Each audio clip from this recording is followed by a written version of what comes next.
Hello guys, బయట చూస్తే చల్లగా వర్షం పడుతుంది. వేడి వేడిగా లివర్ కర్రీ చేశాను, చాలా టేస్టీగా ఉంది. ఎలా చేశానో చూస్తారా? మరి వెళ్దామా? చికెన్ షాప్కి వచ్చి లివర్ తీసుకున్నాక అనిపిస్తుంది, అబ్బా ఎందుకు తీసుకున్నారా బాబు, ఇంత పని ఉందని. కానీ తినేటప్పుడు మాత్రం టేస్ట్ అదుర్స్. ఇంకా ప్రాసెస్ స్టార్ట్ చేద్దామా? లివర్ని చిన్న చిన్న పీసెస్గా కట్ చేసుకున్నాను.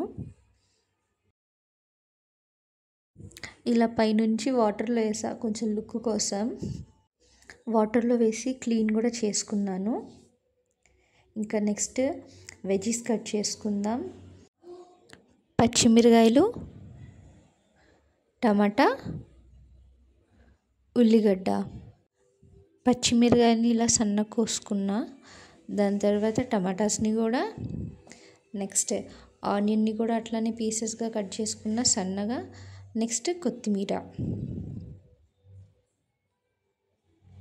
మట్టి కుండలో చేసుకుంటే టేస్ట్ ఇంకా బాగుంటుందని మట్టి కుండ తీసుకున్నాను. అందులో ఆయిల్ వేసుకొని ఉల్లిగడ్డలు వేసుకొని బాగా ఫ్రై చేసుకున్నాక అందులో పచ్చిమిర్చి వేసుకొని అవి కూడా కొంచెం ఫ్రై అయినాక మళ్ళీ కరివేపాకు వేసుకున్నాను. కొంచెం కలర్ చేంజ్ అయ్యే వరకు ఫ్రై చేసుకున్నాక కలర్ అయితే చేంజ్ అయింది.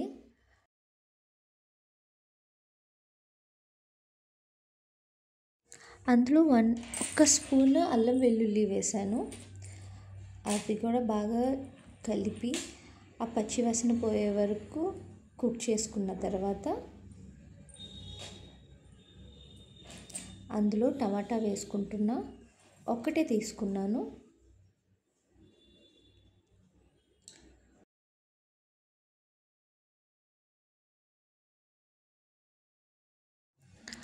అందులో కొంచెం సాల్ట్ వేసుకొని మూత పెట్టుకున్నాను. కొంచెం కుక్ అయింది. అందులో పసుపు, కారం వేసుకొని మళ్ళీ కలుపుకుందాం. మసాలా కొంచెం ఫ్రై అయితే బాగుంటుంది ఆయిల్లో. అందులో చికెన్ మసాలా వేసుకొని బాగా కలుపుకొని ఉడికిద్దాం. అందులో లివర్ వేసుకొని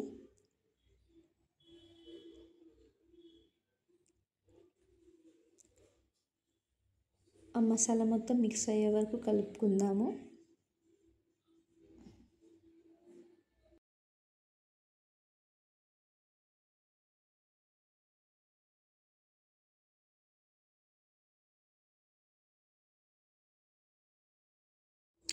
మూత పెట్టి ఉడికిద్దాం.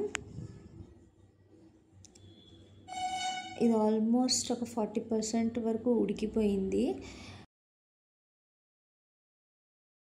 కానీ ఇందులో కొంచెం వాటర్ వేసుకుంటే ఇంకా బాగా కుక్ అవుతుంది. వాటర్ పోసుకున్నాక ఒక 5 to 10 minutes ఉడికిస్తే అది కొంచెం దగ్గర పడుతుంది. దగ్గర పడినప్పుడు కొంచెం ఆయిల్ అనేది పైన ఫ్లోట్ అవుతుంది.